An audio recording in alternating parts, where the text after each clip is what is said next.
I've been contemplating about writing this for a long time. Truth is, I don't know if this is real or if it's all in my head. Whatever this is, though, has changed me in so many ways, and now I know I am in danger. We all are. But let's start from the beginning. The first time it happened, I was praying. I had recently lost my grandmother and I was feeling lost. I decided that I would turn to God to find peace and some answers and come to terms with her death. The chapel I went to was the one that my grandmother used to take me. It was small and always very quiet. Not many people visited. I decided to go there to feel closer to her. As I walked in, I could see no one, which made me feel better. I really didn't want to lose it in front of other people. I sat down to enjoy the silence and started praying. Imagine my surprise when, in the middle of my prayer, I heard this little voice whispering, "I hear you." I jumped up and looked around. I was clearly alone, and I couldn't locate the source of the voice. I decided it was a figment of my imagination, and I continued to pray. 5 minutes later, though, the voice came stronger. "You shouldn't be doing that." It was right next to my ear, so close it made the hairs on my neck stand up and sent shivers down my spine. As I turned around, I came face to face with a girl. She couldn't have been older than me, maybe 16, 17. She was wearing this red dress and she was barefoot. Her hair was the darkest black I've ever seen and her eyes the same. I started screaming, but at the same time, I was mesmerized by her beauty. "Shh," she said, putting her hand on my mouth. "Do you want Father to hear us?" Her touch was soothing and not threatening in any way. "Who are you?" I asked, trying to fight back the tears. "I am the devil," she said, "the first unwanted." I started trembling, fearing this was the end of me. She moved closer, and as if reading my mind, she said, "Don't worry, my child. I won't hurt you. I am not the one you should be afraid of. I have come to warn you as I have done with so many others." A sudden noise like whistling made her stop talking, and I could see fear in her eyes. I tried to locate the source of the sound, and by the time I turned around to face her, she was gone. Only her scent lingered, this lovely lavender scent. I stayed there, not moving, trying to listen for what felt like hours. I was sure I was going crazy and convinced myself this was all due to grief and lack of sleep. But as I closed the door behind me to head to my car, I heard her whisper again, "Be careful." It had been a week since the incident, and I had almost forgotten about it. I could hear the occasional whisper and catch a glimpse of something red in the corner of my eye, but never something specific. Fate would have it, I had to go and pick up my mom from the bus station, and the only way there, yes, you guessed it, was past the road with the chapel. The drive was uneventful until I got to the crossing in front of the chapel. I was getting nervous remembering what had happened, so I turned the radio on louder and tried to find a relaxing song. And that's when it came. The smell. The frickin' lavender smell. I looked up from the radio and there she was. She was standing in front of the car. She looked exactly as she had before, but different at the same time. Older, tired. I screamed and got out of the car. I started running in the field behind me. I was losing it. The tears came and I succumbed to my fate. I turned around to face her as I could feel she had followed me. "What do you want from me?" I screamed at her. She looked at me with that deep sadness in her eyes and came closer. I want you to hear me out, child. I want to protect you. I am running out of time and you have to help me. I was lost for words but somehow mastered the courage to reply. Me? Help you? Aren't you supposed to be all powerful and, evil? Aren't you the devil? She came next to me and this time smiled. My lovely child, yes, I was powerful once, but evil never. As for the name, I kinda hate it. You can call me Lilith. Somewhere in the distance, whistling was heard. I tried to speak, but she cut me off. Child, you have to understand that what you know is all wrong. The world is in danger. You have been taught so many lies. You have been deceived. I am not the one you should be afraid of. I am not the one that is going to hurt you. I was God once. Hearing that, I started laughing. I laughed and laughed because I was sure I was crazy. This could not be happening. This thing in front of me, Lilith, was claiming to be God. She grabbed my hand and my laugh was cut short. Child, you have to understand, she said. I don't have much time. Can you see I'm different? I'm getting older, dying even.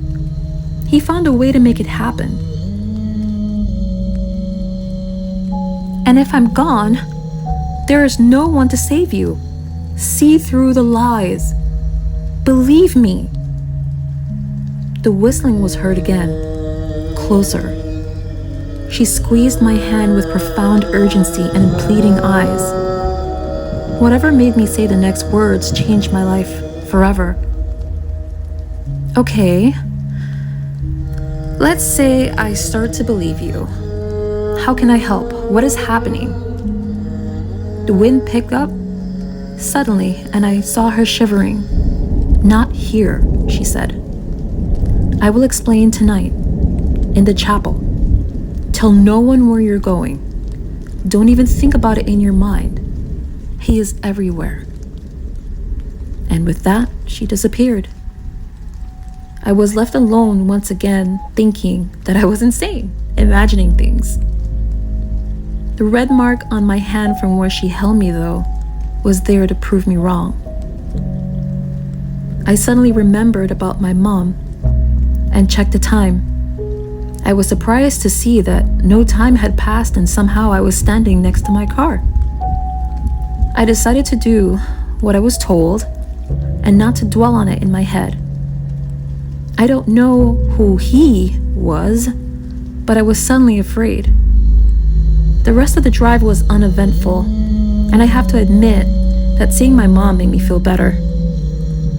Upon returning home, we sat down and had dinner together, happily chatting away and reminiscing about the last time she came to visit.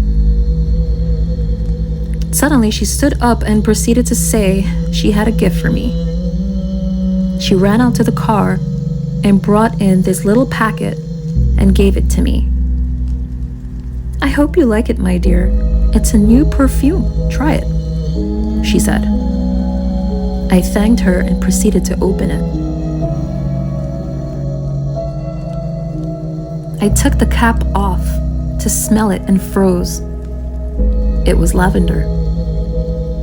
I tried my best to hide my horror from my mother and casually asked her why she chose to buy me this specific one. In retrospective, I wish I never asked, because her answer chilled me to the core.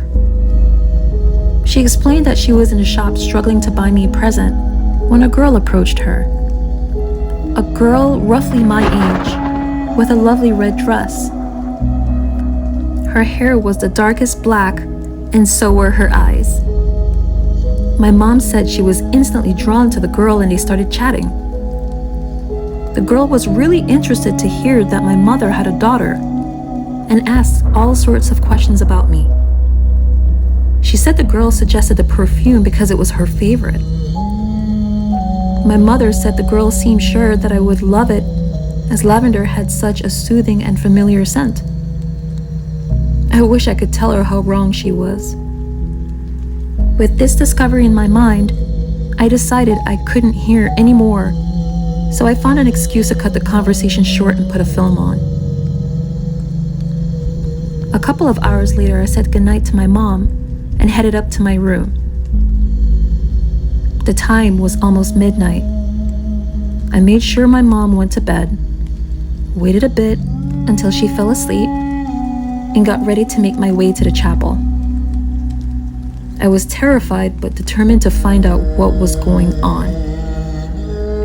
"Okay, Lilith," I whispered as I got into my car. "You have my attention."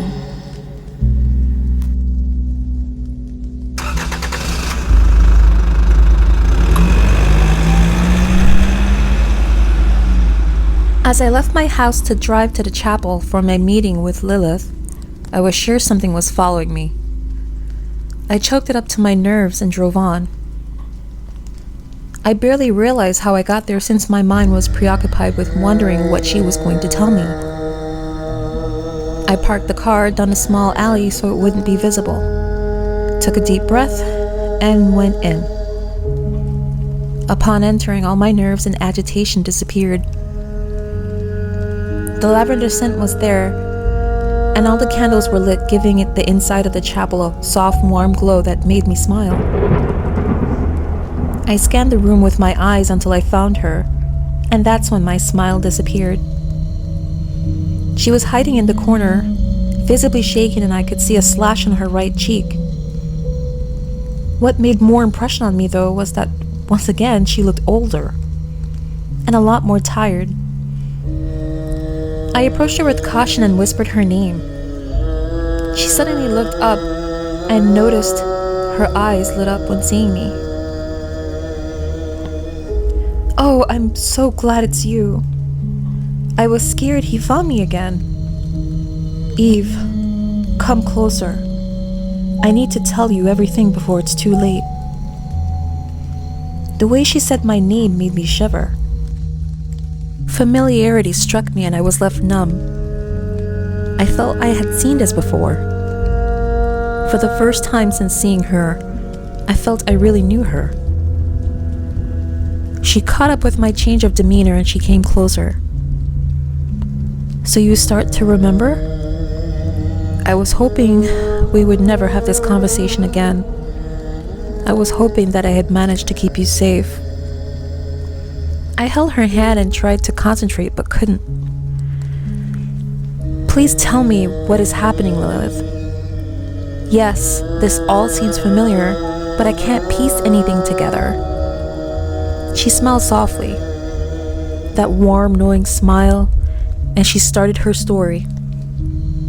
"Eve, first of all, you have to understand why it is vital to keep you safe. It all started thousands of years ago.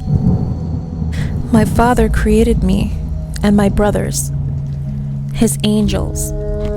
We were powerful beings and gladly helped Father to create the rest of the world.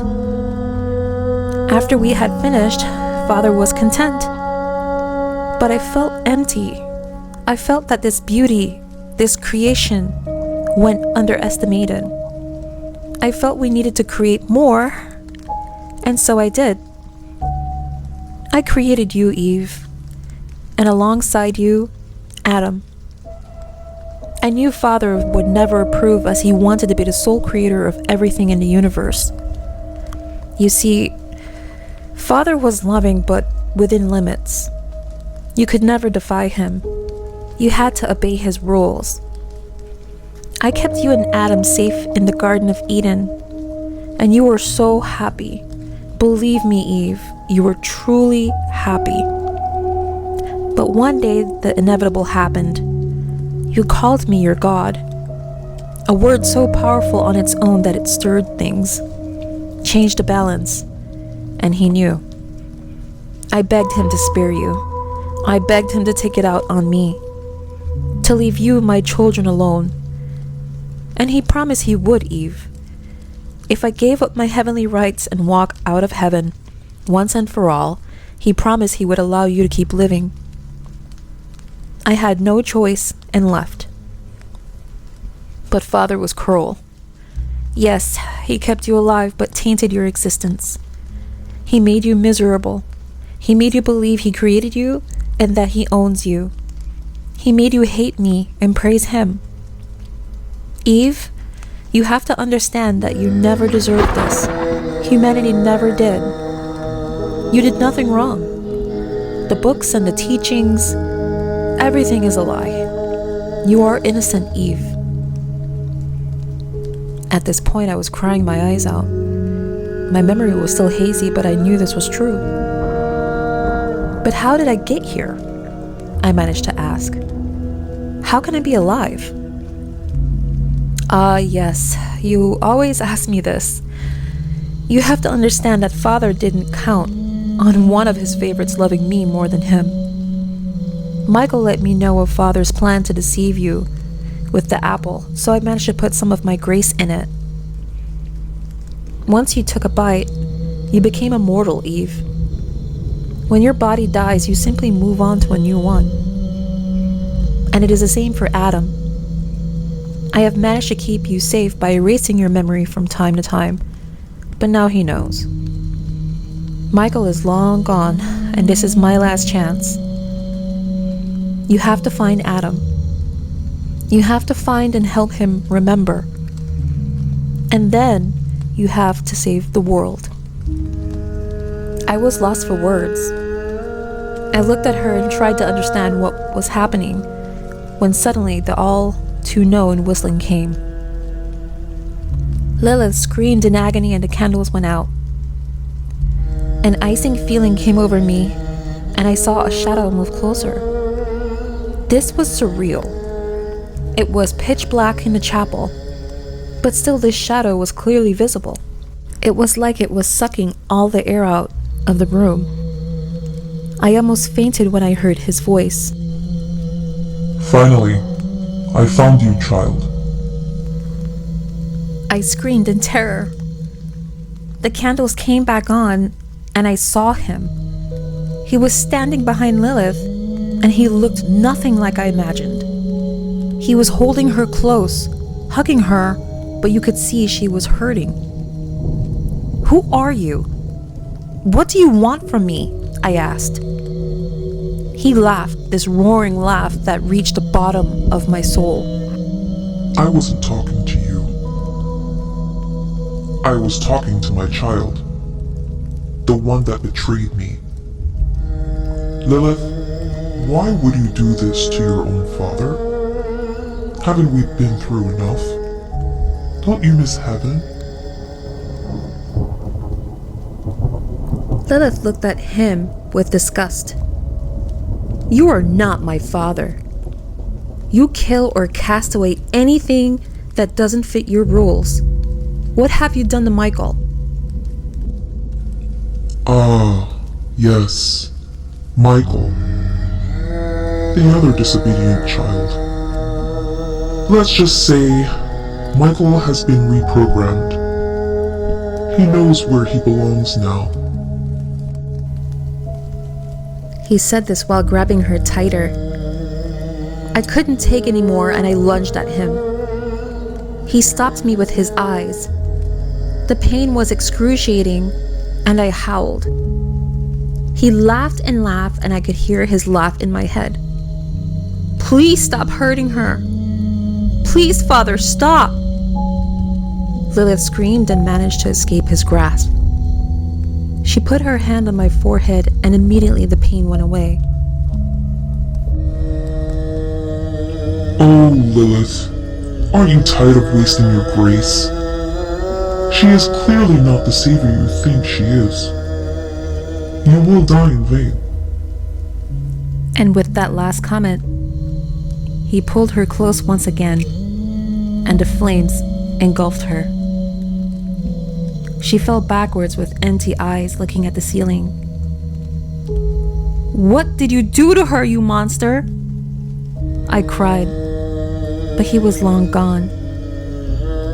The lavender scent had disappeared, and all I was left with was darkness and his cold whisper.